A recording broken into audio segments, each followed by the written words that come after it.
Let me take you back a few years. I was about to graduate from university, and I thought I had my life figured out. So I had very clear goals: get that degree, get that high-paying corporate job, climb the corporate ladder, and make a lot of money. And that was success to me.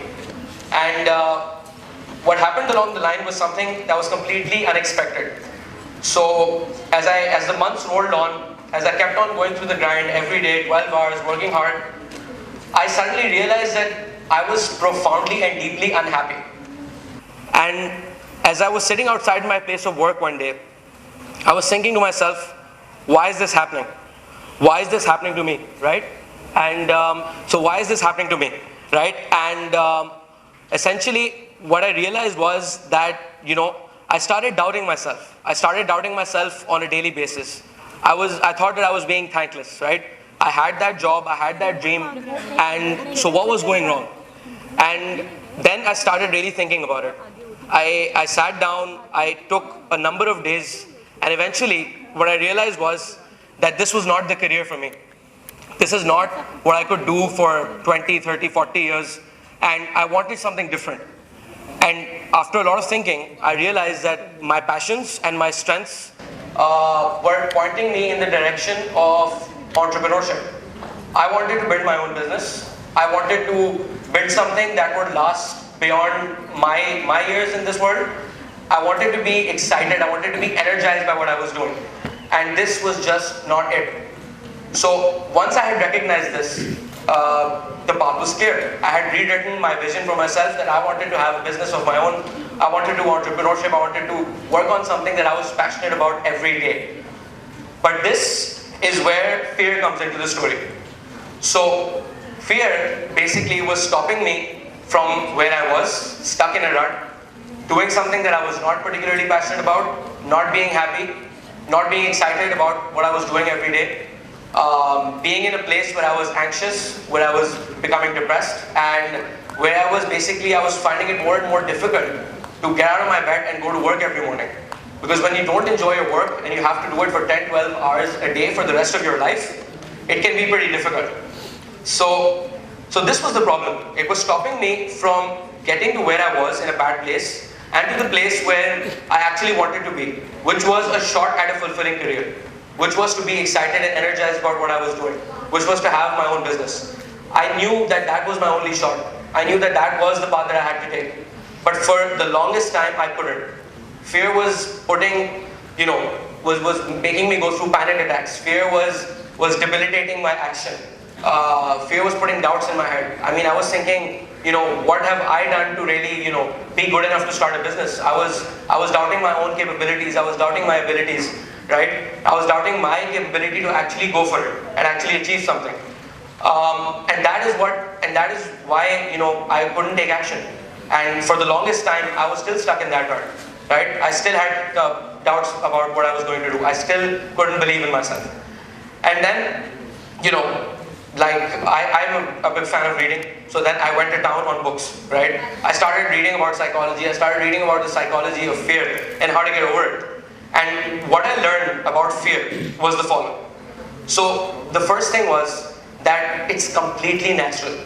Everyone goes through this process. Everyone goes through fear. Every time you try to do something out of your comfort zone, it will try and drag you back. And why is that? It comes from your primal brain, right? And that part of the brain that has really not developed over the years since the dawn of man. Now, back in the day, when we had to fend for our daily food, when we had to fight wild animals on a daily basis and our survival was at stake, this primal brain stopping you from doing something and putting stress and anxiety and fear into you was very useful. It served a useful purpose, right? It kept you alive. But now, in the modern day and age, it's stopping you from doing the things that you really need to do to get out of your comfort zone and actually achieve something. And it's completely natural. It happens with everyone, right? And it fills you with fear, it fills you with doubt, and it fills you with anxiety. But it's only useful when it comes to life and death threatening situations, but nowhere else. Second thing I realized was the fear of failure was holding me back. And just like me, it holds back so many people on a daily basis from actually going out and doing what they want to do. The fear of failure failure is stigmatized in our society. Failure is seen as something that's very, very negative. And because of that, it caused me to doubt myself. It caused me to think about that, what will happen if I actually fail? What happens if I won't make it, right? How will I face myself? And then the third thing was about what other people will think of me, right? What society will think of me, what my parents will think of me, my friends, my relatives, the people who I like to hang out with every day. What would they think of me as a failure? What if I failed, and what if I disappointed them, right? Would they make fun of me? Would they laugh at me? What would I think about myself? So these were the three things that I was able to break it down into. I was able to break down my fear into these three things. Now, it's very clear that all of us are faced with these things, right? And it happens to us very regularly, and it is one of the key reasons why people actually don't go all out and do what they want to do in life. Now, how do you deal with this? Here's what I've learned through plenty of trial and error, through plenty of time spent making mistakes and learning from my mistakes. Here's what I've learned. So first things first, you need to sit down with a piece of pen and paper and literally write down what's the worst that can happen if you go through with something that is risky. If you go through with something that scares you. What is the worst that can happen? And what you'll realize eventually is that the worst that can happen, the absolute worst case scenario, is really not that bad. In my case, it was business failure. So what if my business fails? Will I become unemployable? Can I not go and try something else in another field, in another business? Absolutely not. The messages that my brain was sending to me were all false.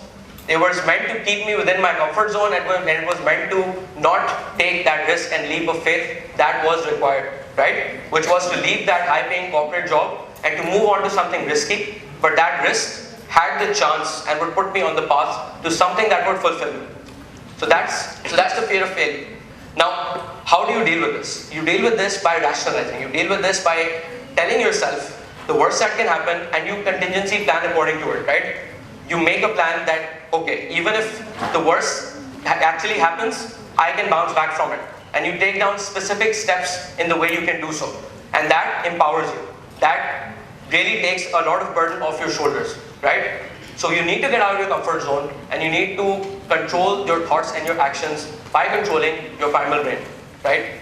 The next is that you need to really sit down with those people who you think whose opinions matter the most. Now, I talked about how other people's opinions can bog us down and cause fear, and what other people will think of us if we fail. Well, sit down with those people whose opinion really matters, right? Sit down with those people, with those 4 or 5 few people who you think really need to know why you need to do something, right? And you sit down and have an open and frank conversation with them. Tell them that why you're doing this. Tell them that why it's so important to you to go through with this particular decision that you're so afraid to take, and why they may not like it, right? And trust me, if they care about you, they will come around, and they will then be happy with your decision. And even if they're not initially happy, once they see you happy, once they see you progress towards something that you dream of doing, they will come around because they care about you, right? When I was about to make my decision, and when I eventually did make my decision, I heard stuff like, you're committing financial suicide. Who, leaves this great company and this great stable career? Who does that? Why would you take such a big risk? You won't get married. No one will want to marry you, right? These are the kind of things that I heard. These are the kind. I was told that I was being thankless, and I wasn't. And I was being, not thankful for the gifts that God had given me. And trust me, when it's coming from people who you really care about, and when it's people who you're really close to, it hurts, right? It does. It's not a good feeling. It's rough, right? But eventually, what you really need to realize is that who do you need to keep happy, right? Who do you need to face every day? And that's yourself. So the opinion that matters the most is your own opinion and what you think about yourself. And trust me, I've been through this. Unless you don't do what you really want to do, unless you don't take those risks, unless you don't break through those barriers, you will never truly respect yourself, and you will never truly forgive yourself if you regret it later. So when you realize that all of those opinions that don't matter, right, are just noise, you just block them out, ignore them, it's liberating. It will set you free, and you'll be able to do so much more with your life. Just block out those opinions, block out the noise that doesn't matter, right? Then I'll come to failure, right, and the way we perceive it. Now we need to reframe failure. Tell me this, and really think about it. Has anything great ever been achieved without someone taking a risk? Without someone maybe failing for the first time, learning from it, and then bouncing back again? No, I don't think so. Look up every success story and you will see the same thing, the same pattern everywhere. Someone took a chance, someone did something risky, they might have failed, but they learned and they kept going, right? Our society sees failure as fatal. Our society sees failure as something very, very negative, something that's the worst that can happen to you. But I beg to differ, and many successful people beg to differ. Failure actually teaches you the most. Failure can teach you so many things. For me, the way I reframed failure for myself was that even if I fail, I will learn from it and I will go on. I will start my second venture and I'll be able to do much better because of the lessons that failure had taught me. And even if I wanted to work for someone else, I'll be able to add much more value because of the fact that I had failed and I had learned a lot. Failure means that you took a chance. Failure means that you took action, that you got off the couch and you actually did something rather than feeling sorry for yourself, right? I had the option of just, being where I was and feeling sorry for myself and just thinking about that this is the way it's supposed to be, this is the way life is, right? This is the way professional careers are. You're not supposed to enjoy them, you're just supposed to work and earn money. But I didn't believe that and I chose action over fear, right? And reframing that failure is very, very important. We need to get comfortable with failing, right? And that is something that again will help you tremendously, right? And then one of the most important things is eventually taking action, right? So do you think that once you take action, once you take that leap of faith, is the fear over? Is it never going to come back? No, it's just the start. I'll tell you what, so when I handed in my resignation, when I finally took action after such a long time, I had like crazy panic attacks, right? I would go home and for the first 3 days I had to literally cry myself to sleep. That's how scared I was, right? Who throws away such a great career for something so risky, right? Especially when your parents, your family, everyone that you know expects you to go on a particular path. And when you do something different, it's scary. And fear did not let me go then, right? And fear doesn't let me go even now. Every day when I'm trying to build my business, every day when I'm having that big meeting, every day when I'm selling to a client, the fear does come back. But how do you deal with that? You deal with that by taking action again and again and again, right? The more comfortable you become with something that scares you, with something that is unfamiliar, the more you will be able to take control of your thoughts and actions, and the more the noise of fear subsides in your head. The less it actually cripples you, the more you take action. So what we need to do is, we need to look at what's really scaring us. We need to look at that decision that's so important, but it's scaring us, and we need to go head on into it. Because the more you do it, the less and less fear has control over your thoughts and your actions, right? So we need to go head on and we need to take action again and again every day until that time where you are completely comfortable with the unknown and with getting out of your comfort zone, pushing yourself and improving. Because without getting out of your comfort zone, there is going to be no growth, there is going to be no improvement, and there is going to be no achievement, right? So that is very important. And then finally, just to close this entire thing off, there is one thing that we really should fear, guys. And that thing is regret.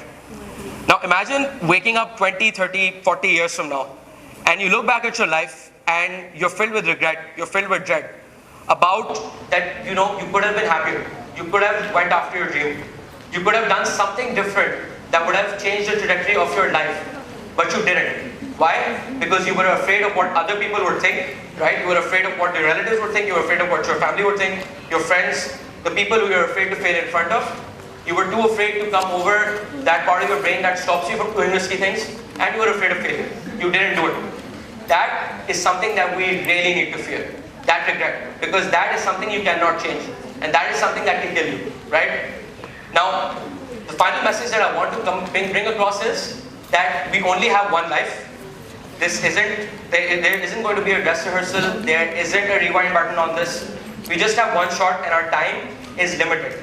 So what I suggest is that you go out and you find the thing that you want to do that makes you come alive on a daily basis, right? Break the norm and really think about it, experiment, go out there, work hard, day and night, and figure out exactly what it is that you need to do that makes you happy, that makes you come alive, that makes you want to get up and work hard every day, right? And then you do it, you go for it. Because don't give in to fear, right?